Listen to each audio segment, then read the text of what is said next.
शांति। आज हम बाबा की एक मुरली सुनेंगे। बाबा की एक साकार वाणी आई थी, उसमें से हमने कुछ अंश लिए हैं, कुछ लाइनें ली हैं। उसमें बाबा ने बताया हुआ था कि तुम भगवान के बच्चे हो, तुम्हें इस समय भगवान मिल गया, तुम्हें इस समय किसी चीज़ की परवाह नहीं। बाबा ने बताया कि सबसे बड़ा जो खजाना है स्वयं भगवान तुम्हें मिल गया, तो तुम्हें किस चीज़ की फ़िक्र है। और बाबा ने कहा कि जब तुमसे कोई पूछे तुम्हारी खुश खैराफत, तो तुम ये कहो कि हमें क्या फ़िक्र है, हम भगवान के बच्चे हैं। तो इसी तरह बाबा की साकार वाणी की जो लाइनें ली हैं वो बाबा के बच्चों में खुशी और उमंग दिलाने वाली हैं, वो हम देखते हैं अभी। इसमें बाबा ने कहा कि वहाँ तो सुख धाम है, वहाँ कभी ऐसे नहीं पूछेंगे कि राजी खुशी हो, तबीयत ठीक है।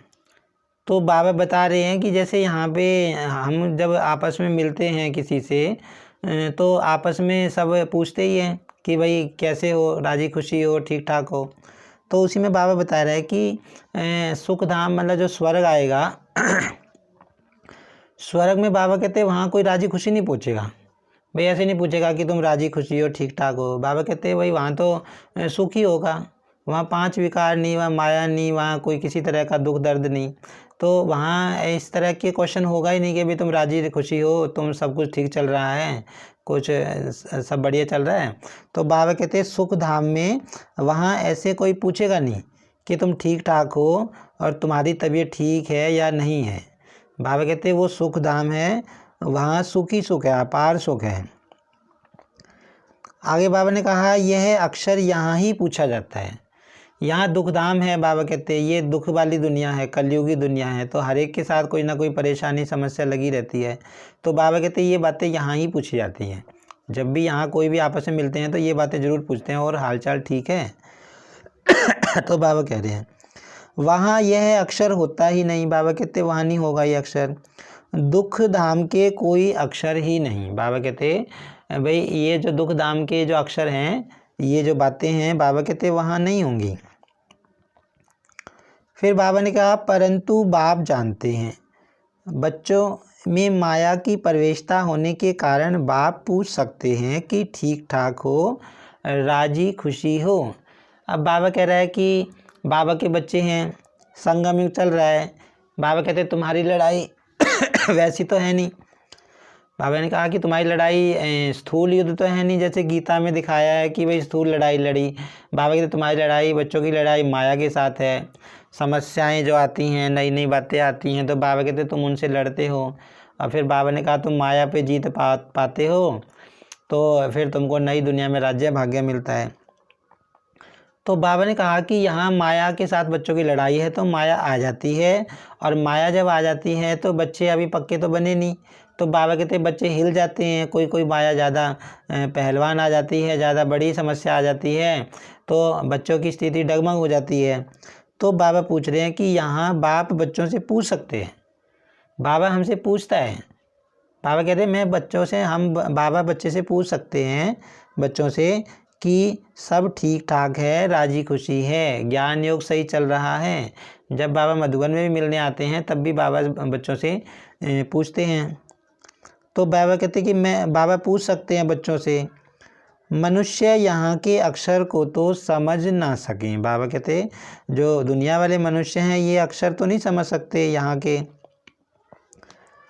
कोई मनुष्य पूछे तो कह सकते हो कि हम ईश्वर के बच्चे हैं, हमसे क्या खुश खैराफत पूछते हो। अब बाबा कहते कि कोई तुमसे मान लो पूछे कि भाई ठीक ठाक हो, राजी खुशी हो, तो बाबा कहते तुम उनको क्या जवाब दो कि हम ईश्वर के बच्चे, हमको भगवान मिल गया, सबसे बड़ी संपत्ति मिल गई हैं। भगवान के बच्चे खुश नहीं रहेंगे तो कौन रहेंगे। तो बाबा कहते उनको बोलो कि हम ईश्वर के बच्चे हैं, तुम हमसे क्या खुश खैराफत पूछते हो। माना भगवान के बच्चे तो खुश ही होंगे। तो बाबा कहते हैं उनसे ये बोलो कि हमसे तुम क्या खुश खैराफत पूछते हो, हम तो सदैव राजी हैं। परवाह थी पार ब्रह्म में रहने वाले बाप की, अब वह मिल गया, अब क्या परवाह। अब बाबा कहता है कि परवाह किसकी थी, बच्चों को परवाह किसकी थी। इस दुनिया में सबसे बड़ी संपत्ति, दुनिया में कहा जाता है कि भाग्य बनाने वाला भगवान है, और जब भाग्य बनाने वाला भगवान ही मिल जाए फिर उससे बढ़ के और क्या प्राप्ति हो सकती है। जिसको भगवान मिल गया उससे बड़ी प्राप्ति और क्या हो सकती है। तो बाबा कहते तुम्हारा आंसर ऐसे आना चाहिए कि परवाह थी पार ब्रह्म में रहने वाले बाप की, माना जो ऊंचे से ऊंचा भगवान है, निराकार है सबका बाप है, पार ब्रह्म में रहने वाला है, ब्रह्म से परे। तो बाबा कहते जब उसकी परवाह थी वही मिल गया, फिर हमको और किसी की परवाह। बाबा कहते तुम ऐसे आंसर दो कि पार ब्रह्म में रहने वाले बाप की हमें परवाह थी और वो भगवान ही हमें मिल गया, ईश्वर ही मिल गया, तो हम ईश्वर के बच्चों को हमें क्या परवाह हो सकती है, क्या चिंता हो सकती है। यह हमेशा याद रहना चाहिए हम किसके बच्चे हैं, यह भी बुद्धि में ज्ञान है। अब बाबा कहते तुम्हें हमेशा स्मृति में रहना चाहिए। बाबा कहता है ना कि ये तुम्हारा स्वमान है कि हम कौन हैं, हम ईश्वर के बच्चे हैं, हम शिव बाबा के बच्चे हैं, हम डायरेक्ट भगवान की ब्रह्मा मुख वंशावली ब्राह्मण हैं। हमको स्वयं भगवान ने, परमात्मा शिव ने ब्रह्मा मुख के द्वारा अपना बच्चा अडॉप्ट किया है। बाबा कई बार कहता है कि तुम डायरेक्ट बच्चे बने हो, तो बाबा कहते हैं कि तुम्हें ये अपना स्वमान हमेशा याद रखना है कि हम किसके बच्चे हैं। यह भी बुद्धि में ज्ञान है। बाबा कहते हैं ये तुम्हारी बुद्धि में ज्ञान आ चुका है कि अब संगम युग चल रहा है और हम भगवान के बच्चे बने हैं। जब हम पावन बन जाएंगे फिर लड़ाई शुरू होगी, तुमसे पूछेंगे ज़रूर। अब बाबा कहते हैं जब तुम परफेक्ट बन जाओगे, पूरा पावन बन जाओगे, तो फिर लड़ाई शुरू होगी, महाविनाश शुरू होगा। तो महाविनाश के समय पे भी बाबा कहते तुमसे पूछेंगे कि तुम कैसे हो। बाबा कहते तुम्हारा हालचाल पूछेंगे। कल की मुरली में भी बाबा ने बताया था कि लास्ट में विनाश जब होएगा तो उस समय बाबा के बच्चे तो निडर होंगे, बाप के समान निडर होंगे, वो हिलेंगे नहीं, वो डर के भागेंगे थोड़ी ना। बाबा के बच्चे इतने मजबूत बन होंगे, विनाश होगा तो वो दूसरी आत्माओं को सहायता देंगे, सहयोग देंगे, वो भागेंगे थोड़ी ना डर के कि अपनी जान बचा के भाग जाएं। बाबा कहते, बाबा ने कल की मुरली में कहा था कि तुम्हें बाप के समान निडर रहना बनना है, जैसे बाप निडर है ऐसे ही बनना है।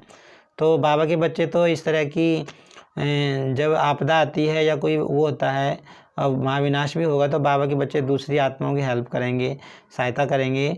और वैसे भी बाबा के बच्चे अब भी दुनिया में जहाँ कहीं भी कुछ हो रहा हो जाता है, कोई दुख की घटना घट जाती है, तो बाबा के बच्चे कलेक्टिव मेडिटेशन करते हैं, वाइब्रेशन सेंड आउट करते हैं पूरे वर्ल्ड में, दुखी और अशांत आत्माओं को सुख और शांति की किरणें स्प्रेड आउट करते हैं।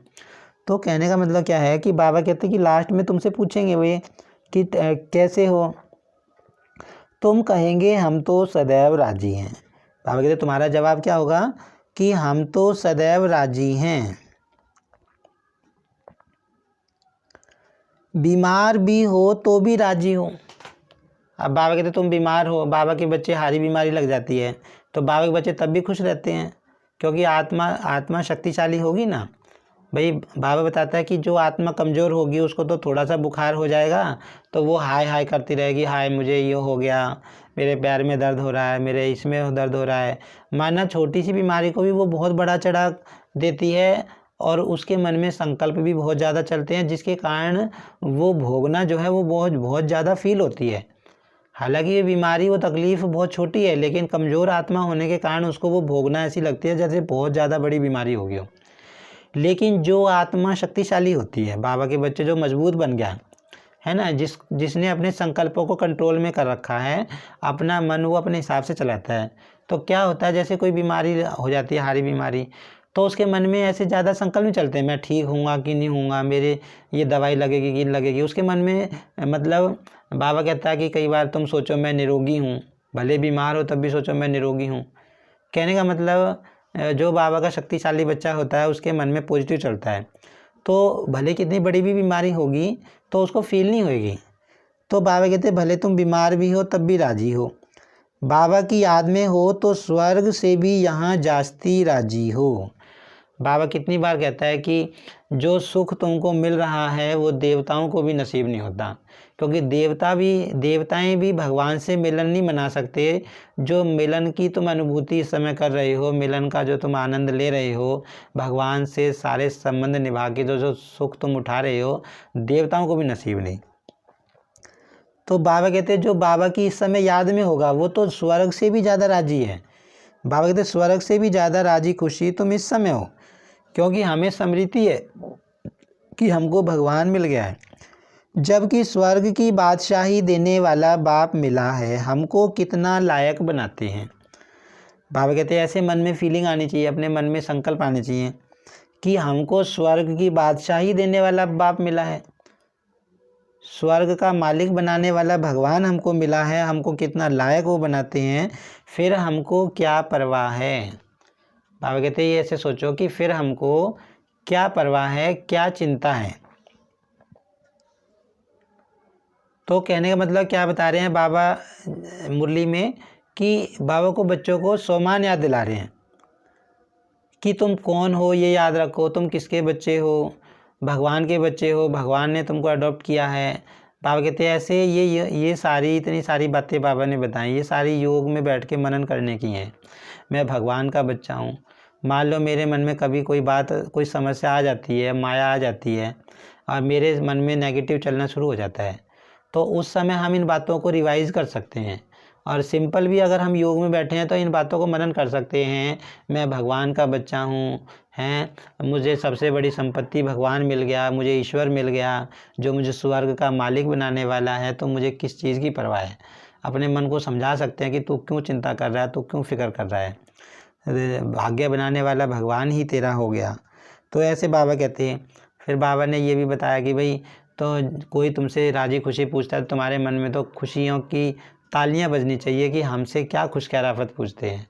अरे हमको भगवान मिल गया, इससे बड़ी प्राप्ति क्या होगी। भगवान के बच्चे खुश नहीं होंगे तो और कौन खुश होंगे। बाबा कई बार मुरली में ये भी कहता है कि भगवान के बच्चों की खुशी कैसी होनी चाहिए। बाबा ने एक मुरली में ये भी कहा था कि समुंदर भी अगर तुमको डुबोने आ जाए ना, कितनी ही बड़ी समस्या तुम्हारे सामने आ जाए, कितनी बड़ी परिस्थिति तुम्हारे सामने आ जाए, समुंदर भी तुमको डुबोने आ जाए, तुम्हारे प्राण भी चले जाएं, तब भी बाबा ने कहा कि बाबा के बच्चों की, भगवान के बच्चों की खुशी गायब नहीं होनी चाहिए। बाबा ने कहा, बाबा ने पीछे एक मुरली चली थी उसमें भी बाबा ने कहा था कि भगवान के बच्चे कभी रो नहीं सकते, अगर बाबा के बच्चे रोते हैं तो बाबा का नाम बदनाम करते हैं। तो कहने का मतलब क्या है कि हमारा ये भाग्य है, हमको भगवान मिला है, ऊंचे से ऊंचा भगवान मिला है।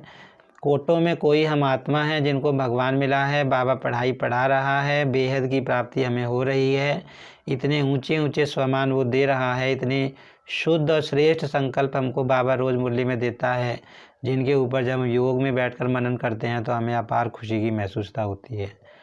तो इस तरह बाबा ने इस मुरली में जो बातें कही हैं उससे आत्मा को बहुत खुशी मिलती है, सुख मिलता है। तो अच्छा,